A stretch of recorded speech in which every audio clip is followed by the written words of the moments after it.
Hello, this is Javante. This is week 4, and this is assignment 4.2.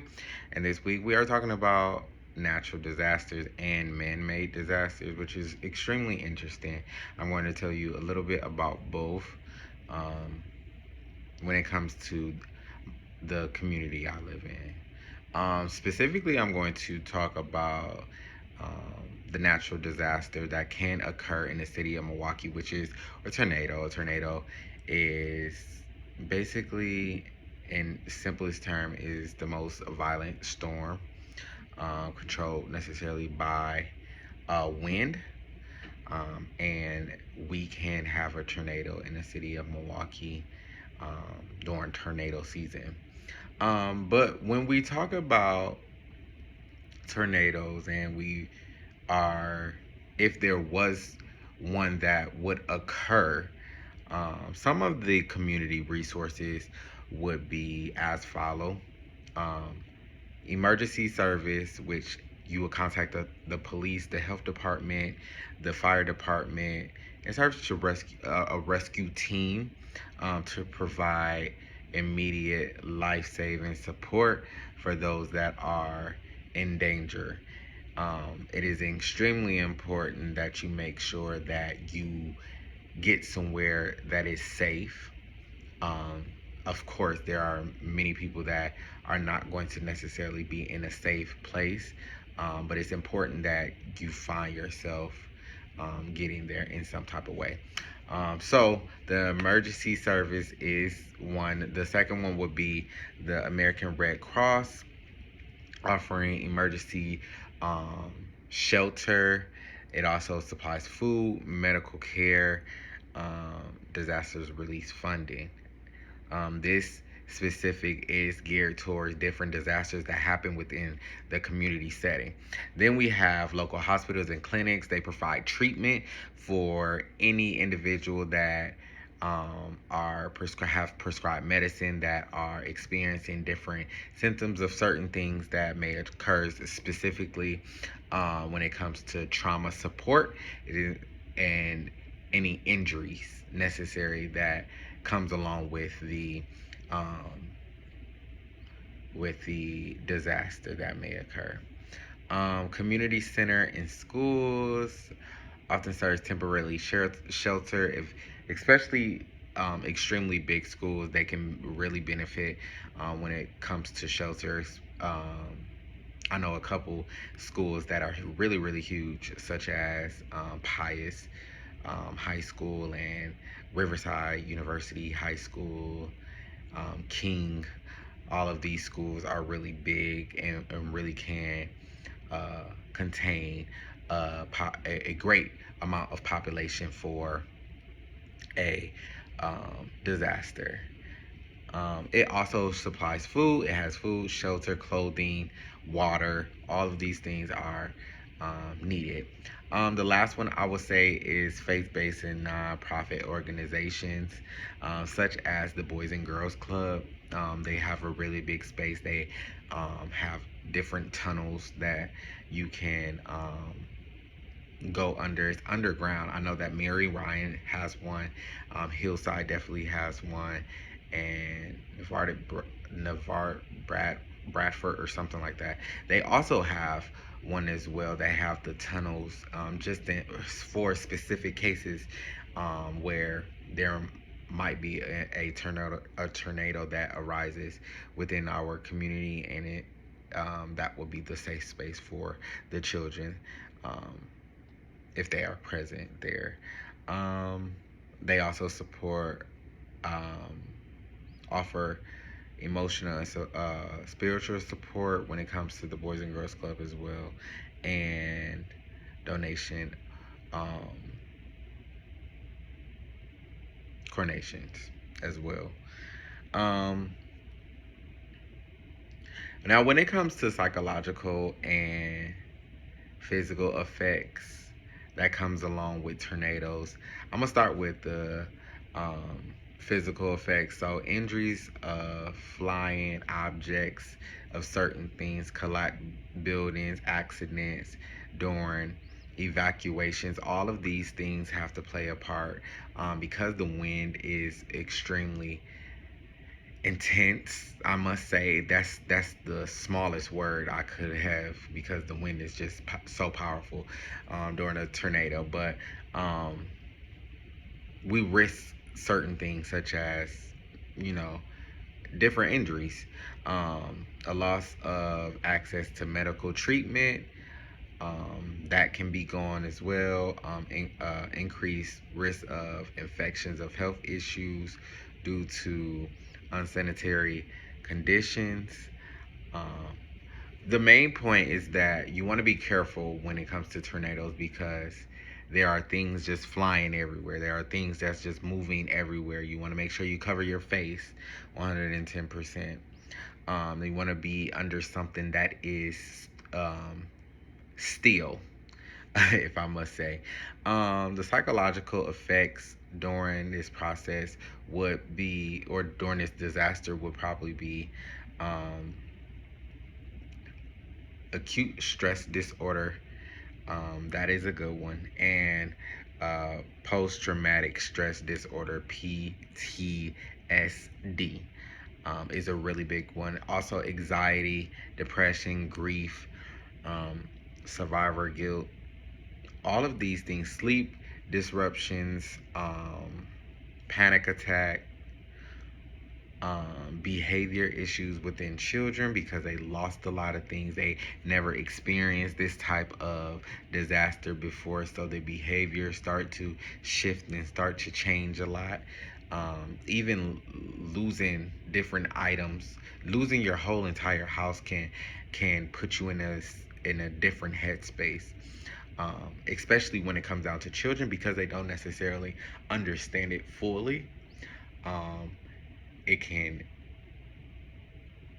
decrease their behavior if they were on a rise behavior setting. That simply means that it was once positive and a really good kid. It can easily go south and negative really quickly because of their experience. Um, then I have, what resources could be missing when it comes down to a tornado happening within the city of Milwaukee. I said a couple things. The first thing is the long term medical services. Um, this is specifically geared towards, and the reason why I say this is specifically geared towards ongoing counseling sessions and therapy sessions. Um, that are unfundable and unavailable. People need to have different counseling sessions and therapy sessions for stuff like this. It is so important. I think another one is house assistance, affordable, long term housing, not just a short term, because you don't know how this disaster really affect an individual. So getting them a short term and then they supposed to just find their way is not necessarily the best approach. Um, but this is what we have. Cultural and language specific support. That services may not be accessible for non-English speakers, which goes to show that, um, or culturally diverse population. So it's important for those. Also, disability access. Shelters and aid services may lack support when it comes down to people with disability and who are struggling, who have struggling challenges. It's important that we get more, because there's only a specific amount that can help. Also, I would say financial um, recovering programs, and that specifically is for insurance claims, I suppose, when recovering from a traumatic experience of a tornado. And oftentimes people does not have that, don't know how to get access to it, but they have to live after the tornado or after the disaster. The world just don't stop after a disaster. There has to be some type of recovery.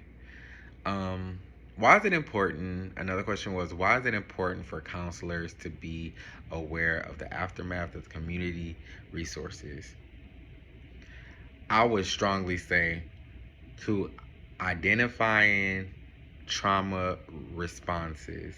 Counselors must, us as counselors must recognize trauma symptoms to intervene right away and reduce long-term um, psychological harm from. I'm specifically talking about students. Um, it is important that we stop the behavior before it gets to be too much.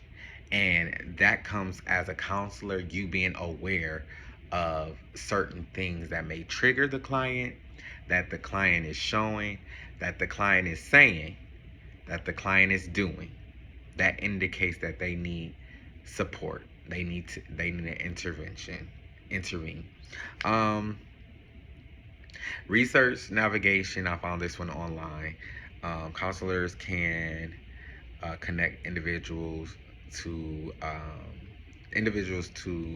needed services such as housing, food, specific medical care that would be beneficial. I also found another one, advocacy.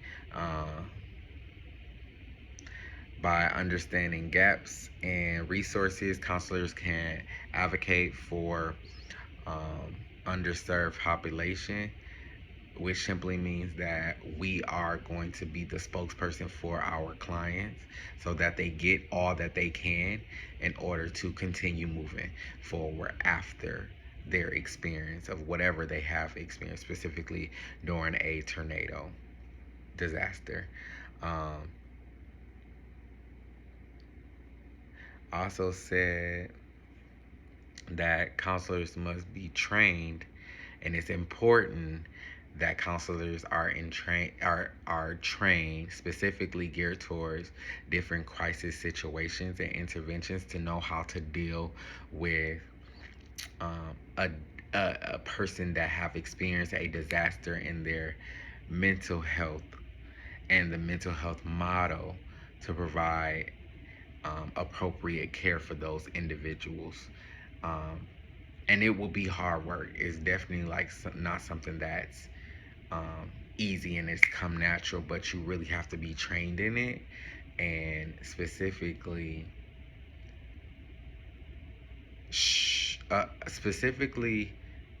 show sign, just overall just be trained in it. I was gonna say something else, but I'm not. Some of the references that I got from this was Meyer D, and I'm going to put him in the um, tag as well. But Meyer D, Disasters Mental Health Services, a prior for practice. In 2025, that article was created, and then Substance Abuse and Mental Health Services Administration, 2023. Disasters Behavior Health, retrieved from that specific website, the SAMHSA.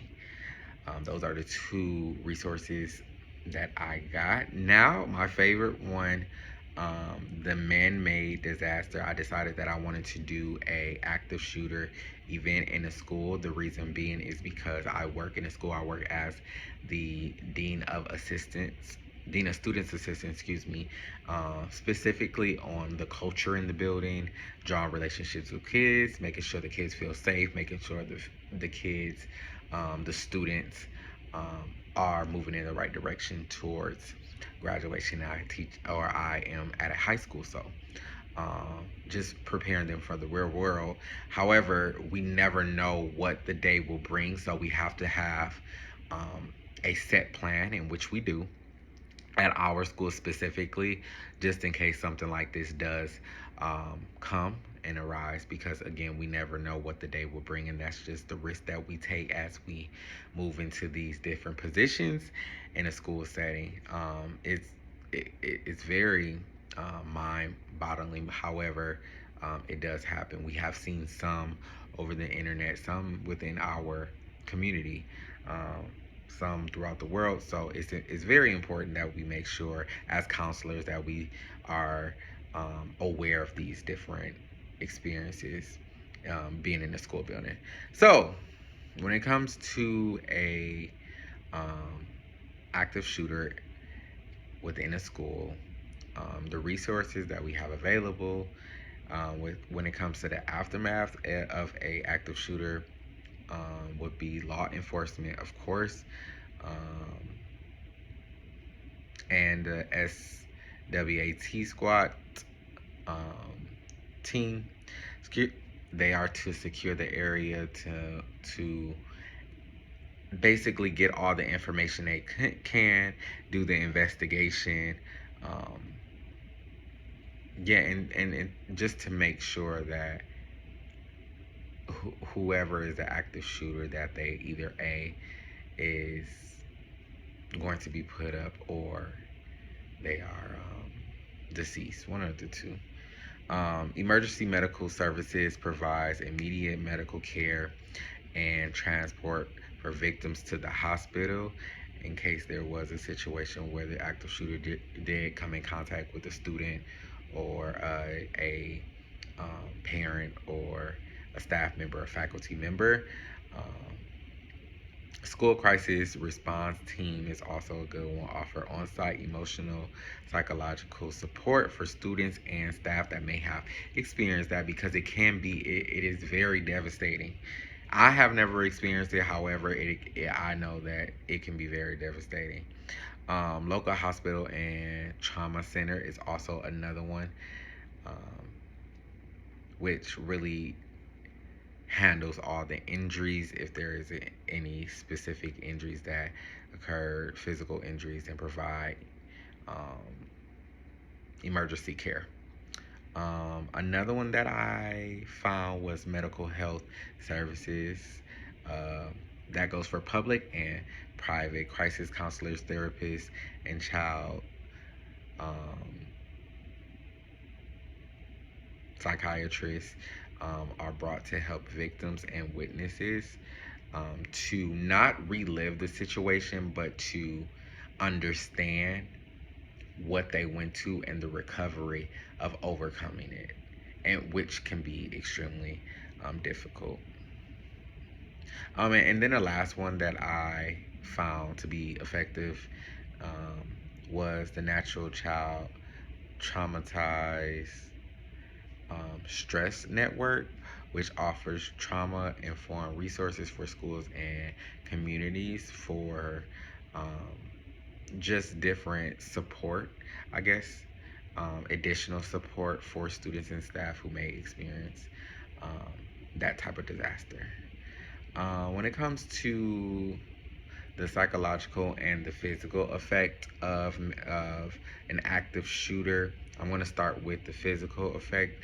Gunshot wounds, broken bones, different injuries from fleeing the scene, headaches, fatigue, sleeping disruptions due to stress, and playing back will have occurred. Long term um, physical disability in severe cases, if possible. That's just to name a few. There's a whole bunch of them as well. Um, Psychological effect. Like I said before, I think PTSD is the the most the one that will be affected the most, especially when it comes down to survivors and witnesses that have experiences. So that means the students that are present. Um, Survivor guilt, anxiety, depression, panic attacks, um, children withdraw, um, academic decline, decrease, nightmares from the students. Um, it varies based on um, how old the child is.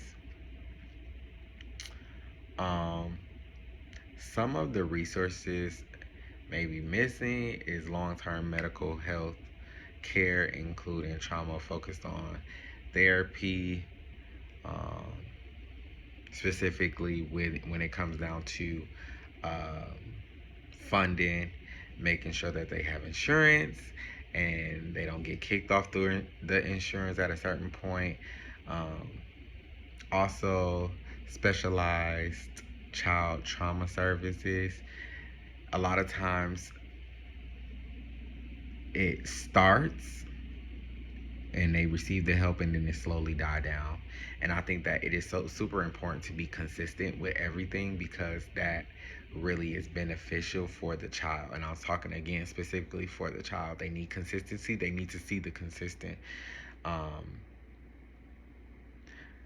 and not all areas, it depends on where you stay at, have psychiatrists that are trained in schools that can assist when a school have a shooting and all of the trauma that comes along with that.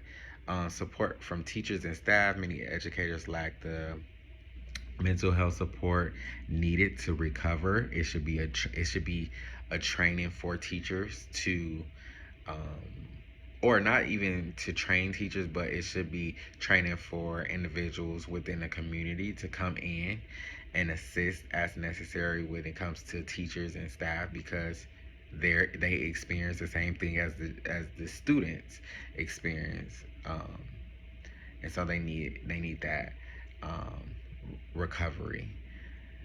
I also said the last thing that I said was the community coordination, the lack of crisis response plan among schools, hospitals, and law enforcement. This is super important because a lot of schools do not have a plan in action when it comes down to specific things like that. And again, and this can happen anywhere in the world. So it's super important that we make sure that we have a plan in place. And not only that, but we need to be more aware and hands-on when it comes to specifically students, because that is a traumatic experience for them to have an active shooter in a building, um, and who knows what they're capable of doing. So the aftermath is really important. Understanding that there is still life after the darkness. There is still hope after the darkness. Yes, there will be times where you experience um, pain, suffering, uh, heartache, because you have experienced this certain thing that you never experienced before. But putting the right people in place and having the support of overcoming a challenge or an experience or a disaster, a man-made disaster that was intentional, is super important. And I think it's definitely a process. It's not just going to come within seconds. It's not going to come within weeks, but it is a consistent process that continues to go and go and go until, not saying that they will ever forget their experience, because what they went through is what they went through. However, they will learn how to cope with certain triggers that they might have. And that's what I learned most about this, is that we can give them all the tools we need, all the tools they need, but they have to learn how to cope with those specific tools in the right way. Their experiences, again, is their experiences, and we can't take that away from them. However, what we can do is we can support them and give them the best support possible with different interventions, different strategies, different techniques, and allow them to develop their own coping mechanisms that they can use whenever they feel triggered, because they can be specifically for the man, the active shooter. If they're walking down the street, they might, and they see a man coming their way, they might be triggered by that. So they have to learn how to deal with certain things after their experience of the man-made disaster. And why is it important for counselors to be aware of the aftermath? I kind of explained that. Like I said before, counselors can recognize how to intervene when they see different behaviors within students, specifically if their behavior is getting worse. Counselors connect with students, families, and staff with appropriate mental, mental health, legal, and financial resources. Counselors, aides can rebuild a sense of safety, and get a better system in place for different situations that might occur, like this one. And then the last one I researched, that I got off the internet, which was prevention and preparedness. This is super important. Understanding that past events help counselors advocate for safer environments and prepare programming so students are aware of what's happening, and how to adjust, and not necessarily adjust, that's the wrong word, how to plan ahead, be prepared for certain situations, because really no one is really prepared to for a disaster like that to happen. However, you can get in the mindset of what is the plan if something like that was to occur. All right. And then my two references that I have for this, and I will put it in the um, section as well, but the American Psychological Association, which is 2018 school shooting and trauma. That's where I found some of my research from. And I also found school crisis prevention and intervention. That as well by Brooke S.E. Nickerson, and that was in 2009. Thank you so much.